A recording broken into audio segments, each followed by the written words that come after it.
we're planning to save 33 buildings for retrofitting, and also we are planning to install the latest technology and upgrade the existing system for the energy saving, water consumption, and even installing the intelligent lighting system for the facility.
The new system which we're gonna retrofit and we're gonna provide for JAFZA, it will make some water saving for them around 9%, 26% of the energy consumption.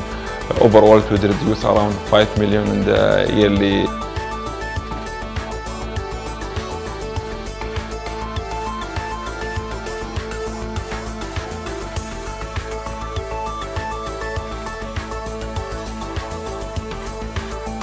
JAFZA have always been at the forefront of implementing government green initiative to promote and preserve a sustainable ecosystem. This retrofitting project will significantly reduce JAFZA carbon footprint and will make its operation more sustainable and efficient.